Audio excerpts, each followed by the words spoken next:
Once you have your palette, might look a little bit like this. Okay, so you got a lot of colors on there. You're gonna start painting. Now, am I gonna start closest to me on the painting? Am I gonna start with her clothes or am I gonna start with the background? Background, why is that? Who can tell me why? So you don't drag your arm through it, that's right. If I started with the clothes and then started painting the background, I might rest my arm on my painting and we don't want that. So we're going to start with the background. Now here's the thing, if you have dark hair on your person, you're going to want to choose a light background. And if you have, say, like a person who has yellow, golden blonde hair, maybe don't do a yellow, golden background. You might want to choose something that's very different. So if your person, let's think about our color wheel here. You've got red. What's the opposite of red? Yep, and the opposite of yellow? And the opposite of orange?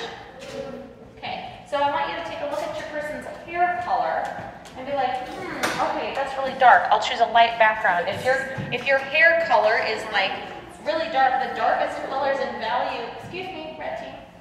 The darkest colors in value are kind of red, violet, so I would choose somewhere in the orange, yellow, orange, lime, green kind of area, okay? If your person's hair is kind of golden colored, choose like a violet or a blue, or even like a blue green or a dark green, as long as it's like really deep and rich and not anywhere near like the yellow, orange sort of area, okay? Now, if you guys, that's basically it. If you have hair that's more on the red tone, you might want to choose a background that's more of a green, that kind of thing. Okay, just keep that in mind. So I want you to finish your hair. Now remember, if any of you have to finish your hair, remember how we got the hair colors and skin colors. How do you make brown? What 3 colors do you need to make brown? Yes.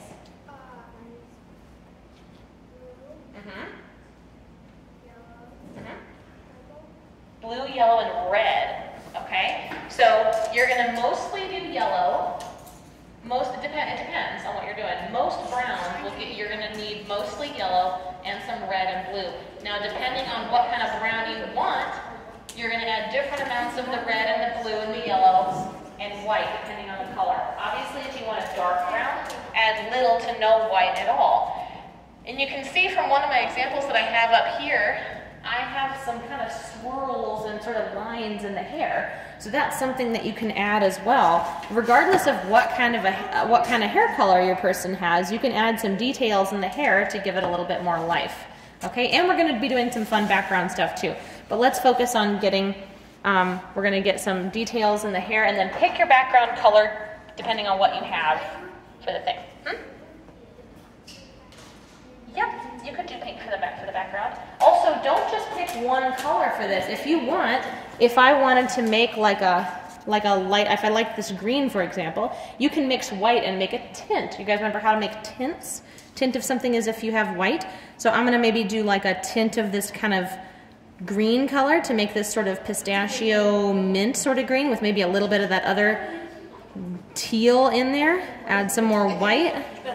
This is gonna give me a nice sort of minty green color, and I can use that. Remember to always pull your brush in the same direction as your handle is going. You don't want to just smush it around. Okay, that's what we're kind of going for. So start with the background. Obviously finish your hair and skin first, but start with the background and then move to the foreground.